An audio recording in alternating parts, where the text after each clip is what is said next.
అందరికీ కూడా స్వేచ్ఛ సమానత్వ అవకాశాలు రావాలి అని ఒకే ఒక ఉద్దేశంతో ఎంతో వెనుకబడిపోయిన రెల్లి కులస్తులు లాంటి కులస్తుల్ని కూడా ఈరోజు 1% రిజర్వేషన్ ఇచ్చి వాళ్ళకి కూడా అన్ని ఉద్యోగ అవకాశాలు ప్రమోషన్స్లోని కూడా వాళ్ళకి అవకాశాలు ఇవ్వాలని ఒక మంచి ఉద్దేశం. అదేవిధంగా మిగతా ఉపకులాలకు సంబంధించి ఓవరాల్గా 59 ఉపకులాల్లోని కూడా అందరికీ కూడా సమాన అవకాశాలు రావాలని ఈరోజు మంత్రిమండలి తీసుకున్న నిర్ణయాన్ని స్వాగతిస్తూ ప్రజలందరికీ కూడా తెలియజేయటమైంది. అదేవిధంగా మీ అందరికీ తెలుసండి, ఇది పాత సెన్సస్ 2011 సెన్సస్ ప్రకారం రాష్ట్రాన్ని ఒక యూనిట్గా తీసుకోబడింది. చాలా సంఘాల నుంచి కొన్ని రిప్రజెంటేషన్స్ రావడం వల్ల గౌరవ ముఖ్యమంత్రి గారు కూడా మళ్ళా సెన్సస్ అయిన వెంటనే దీన్ని జిల్లాలకు ఒక యూనిట్గా చేసుకొని కూడా చేయడానికి సిద్ధంగా ఉన్నామని ఇప్పటికే సభలోని ప్రకటించారు, అసెంబ్లీలోని గౌరవ ముఖ్యమంత్రి గారు ప్రకటించడం జరిగింది.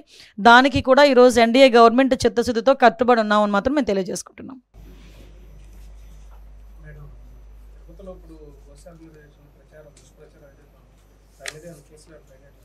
ఆల్రెడీ కేసు కడుతున్నామండి. ఎందుకంటే విషయం ఏంటంటే ఇప్పుడు తిరుపతి అనేసరికి ఒక ఆధ్యాత్మిక ప్రదేశం, దాని మీద చాలా సెంటిమెంట్ ఉంటుంది.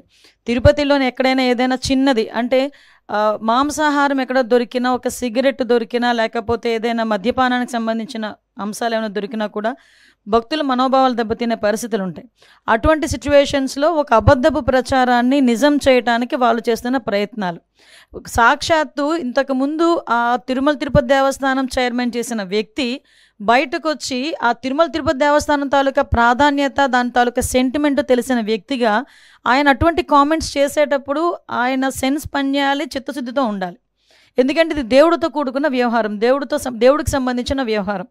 ఇప్పుడు ఏదో మత సంబంధించిన ఘర్షణలు తీసుకురావాలి, ఎక్కడో law and order issues create అవ్వాలి కాబట్టి ఈ రకంగా మనం చేయటం. ఇంతకుముందు మీకు తెలుసు ఒక పింక్ డైమండ్ అని చెప్పి ఒక రకమైన దుష్ప్రచారం చేశారు.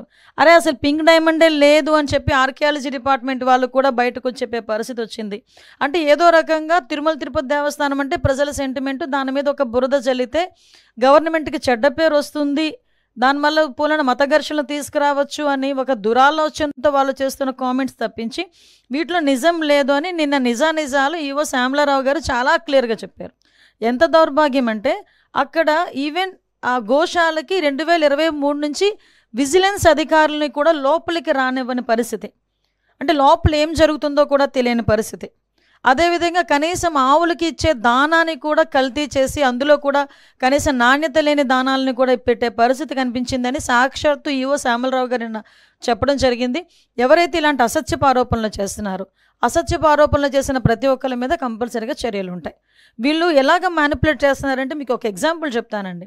రీసెంట్గా మన హెలికాప్టర్ ఇష్యూ మొన్న జగన్మోహన్ రెడ్డి నడిచింది కదా, ఆ రోజు నేను మాట్లాడిన మాట ఏంటంటే భద్రత ఇంత మేము 1100 మందిని భద్రతకి మేము అక్కడ అకామిడేట్ చేసాము, సో ఇది జరిగిందని క్లియర్గా చెప్తే నెక్స్ట్ డే సాక్షిలో ఏం రాశారు తెలుసా, 1100 మంది పోలీసులు మోహరించారు అని రాశాడు. అంటే ఆ రాసిన తెలుగు చూడండి ఒకసారి, భద్రత కల్పించేమో అనడానికి మోహరించేమో అనడానికి ఎంత తేడా ఉంటుందో. అంటే వాళ్ళు అలా రాసి జనాల్ని ఒక రకమైన ట్రాన్స్లోకి తీసుకెళ్ళడానికి ప్రయత్నం చేస్తున్నారు. సో మీకు ఎగ్జాంపుల్కి ఇది చెప్పాను, వాళ్ళ మైండ్ సెట్, వాళ్ళ మైండ్ గేమ్ ఎలా ఉంటుందని చెప్పడానికి. మీరు ఇందాక మన రామారెడ్డి గారు చెప్పారు మత ఘర్షణలు తీసుకురావాలని ఏకైక లక్ష్యం. దానికి ఏం చేశారంటే పాపం పాస్టర్ ప్రవీణ్ పగడాల గారిని ఏదో రకంగా ఓన్ చేసుకుందామని చెప్పి ప్రయత్నం చేసి వాళ్ళ తాలూకా కొంతమంది మనుషుల్ని పాస్టర్గా క్రియేట్ చేసుకొని రకరకాలుగా వాళ్ళ మీద ఎంత అంటే ఒక పాస్టర్ నోట్ నుంచి కొన్ని పదాలు మనం వినం ఎట్టి పరిస్థితుల్లోని కూడా. అటువంటిది మేము పాస్టర్ ముసుగులో కొంతమంది బయటకు వచ్చి నోటికి వచ్చినట్టు మాట్లాడారు. అయినా కూడా గవర్నమెంట్ చాలా నెమ్మదిగా ఉండి ఎట్టి పరిస్థితుల్లోని సమయం కోల్పోకుండా పోలీస్ డిపార్ట్మెంట్ వాళ్ళు కానీ మేము కానీ చాలా బ్యాలెన్స్డ్కి వెళ్ళాం. ఈ మధ్యకాలంలో జరిగిన సంఘటనలు మీకు తెలిసే ఉంటుంది. నరసన్నపేటలోని ఒక టెంపుల్ మీద వెళ్ళి జీసస్ వర్డ్స్ రాయించారు, ఒక చర్చ్ దగ్గరికి వెళ్ళి జై శ్రీరామ్ అని రాయించారు. అంటే ఇలాంటి సంఘటనలు చూస్తుండేటప్పుడు ఏదో విధంగా మత కల్లోహాలు తీసుకురావాలి, ఇక్కడ లా అండ్ ఆర్డర్ ఇష్యూస్ని క్రియేట్ చేయాలి అన్న ఒక దృక్పథం అన్నది చాలా క్లియర్గా కనిపిస్తుంది. ఇది నేను చాలా సందర్భాల్లో చెప్తానండి, ఒక క్రిమినల్ పాలిటిక్స్లో ఉంటే ఎటువంటి సంఘటనలు జరుగుతాయో అవే సంఘటనలు ఇప్పుడు వాళ్ళు చేయడానికి రెడీ అవుతున్నారు. బట్ మేమందరం చాలా ఫర్మ్గా ఉన్నామండి. ఎట్టి పరిస్థితుల్లోనే అటువంటి వాళ్ళు ఊహించుకొని ఏదో చేద్దాం అనుకున్నా కూడా చేసే పరిస్థితి అయితే ఉండదు. మేమందరం కూడా చాలా అలర్ట్గా ఉన్నాం.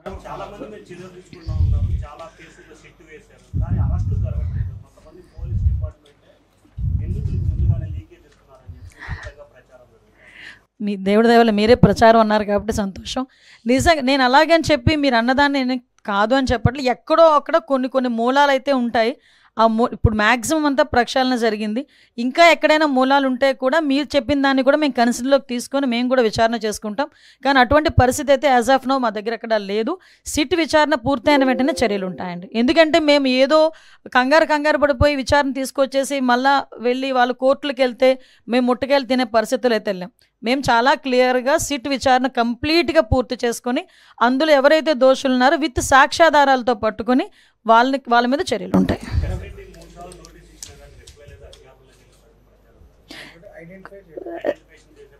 సార్ అది సిట్ చర్యలు దర్యాప్తు జరుపుతుంది. కొన్ని వాళ్ళ దర్యాప్తు జరిగేటప్పుడు మనం ఇంటర్నల్గా దానిలో మనం ఇన్వాల్వ్ అవ్వకూడదు. దర్యాప్తు పూర్తయిన తర్వాత ఎవడు తప్పించుకోడండి. మొత్తం ఒక విషయం చెప్తున్నాను, తప్పు చేసిన వాడు ఎవడు కూడా తప్పించుకోలేడు. డెఫినెట్గా చర్యలు అయితే ఉంటాయి.